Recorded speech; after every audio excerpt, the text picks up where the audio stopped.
రోజు పరగడుపునే ఓం మంత్రాన్ని పఠిస్తే ఏం జరుగుతుందో తెలుసా?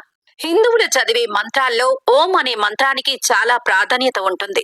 ఇది ఏకాక్షర మంత్రం. ఓం లేదా ఓం అని పలుకుతాం. ఈ మంత్రం త్రిమూర్తి స్వరూపంగా చెప్పబడుతుంది.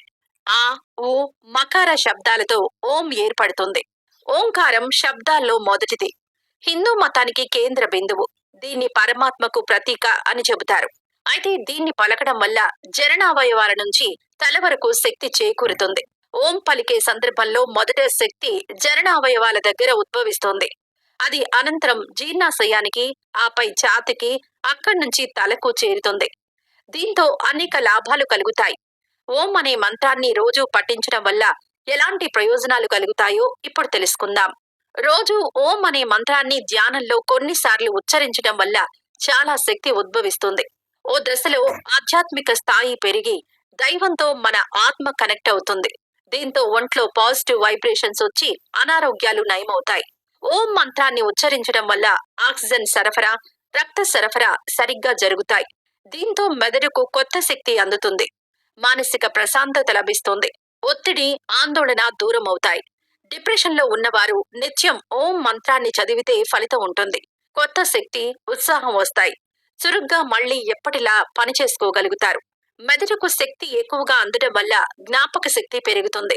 ఆలోచన శక్తి పెరుగుతుంది. కొత్త ఆవిష్కరణలు చేయగలుగుతారు. చురుగ్గా ఆలోచించగలుగుతారు. ఏకాగ్రత పెరుగుతుంది. ఏదైనా అంశంపై దృష్టి సారిస్తే ధ్యాస తప్పకుండా ఉంటుంది.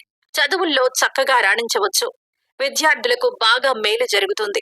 ఓం మంత్రాన్ని రోజు ఉచ్చరించడం వల్ల శరీరం, మనస్సు అన్నీ మన కంట్రోల్లోకొస్తాయి. అనవసరపు ఆలోచనలు రావు.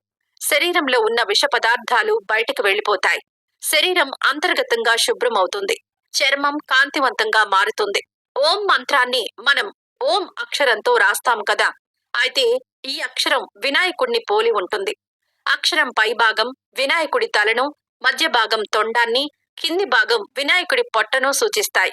దీంతో ఓంను ఉచ్చరించడం వల్ల ఆయన్ను పూజించినట్టు కూడా అవుతుంది. ఇలా చేయడం వల్ల వినాయకుడి అనుగ్రహం కూడా లభిస్తుంది.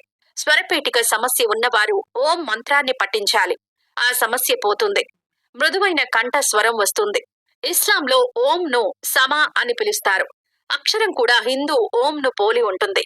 దాంతో కూడా పైన చెప్పిన విధంగా ఫలితాలు కలుగుతాయి. రోజు ఉదయాన్నే కనీసం 50 సార్లు ఓం మంత్రం పఠిస్తే మంచి ఫలితాలు కలుగుతాయి.